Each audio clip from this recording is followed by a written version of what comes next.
વિશ્વ હેપેટાઇટિસ દિવસની સ્મૃતિમાં સર્વોદય ચેરિટેબલ ટ્રસ્ટ બ્લડ સેન્ટર એક અગ્રણી બિનલાભકારી સંસ્થા આપણા દેશમાં રક્ત સલામતીને મજબૂત કરવાની સુરક્ષિત રક્ત તબદીલી દ્વારા હેપેટાઇટિસના ફેલાવાને સમાવવા માટે એક અગ્રણી પગલું જાહેર કરે છે।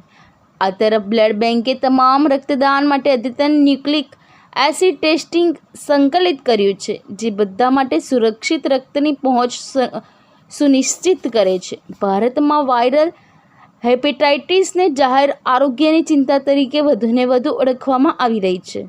World Health Organization 2024 global hepatitis report અનુસાર ભારત હેપેટાઇટિસ BNC ચેપ માટે વૈશ્વિક સ્તરે બીજા ક્રમે છે અને 2022માં 35 મિલિયન કેસ નોંધાયા છે।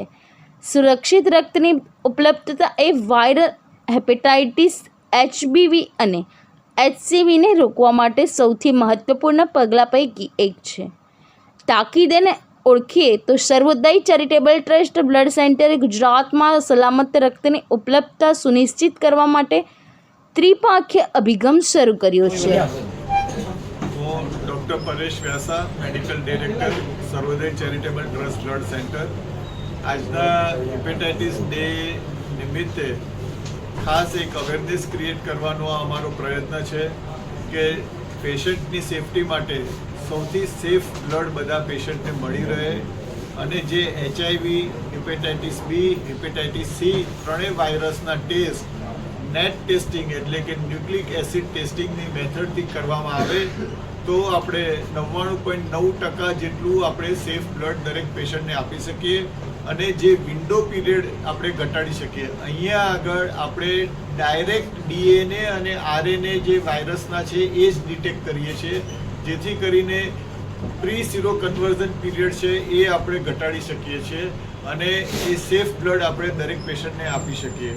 આ એક એના માટેનું એક અવેરનેસ ક્રિએટ કરવાનો પ્રયત્ન છે, કારણ કે એ જો કોઈ પેશન્ટને એ હેપેટાઇટિસ કે HIV વાયરસની ઇન્ફેક્શન ટ્રાન્સફ્યુઝન થકી જો સ્પ્રેડ થયું તો એણે ટ્રાન્સપ્લાન્ટ કરાવ્યું હોય કે બાયપાસ સર્જરી કરાવી હોય કે કેન્સરની મોટી ટ્રીટમેન્ટ કરી હોય, એ બધું જ એ વ્યર્થ જાય અને એક વધારાની ઇન્ફેક્શન લઈને એ આપણે ઘરે જાય।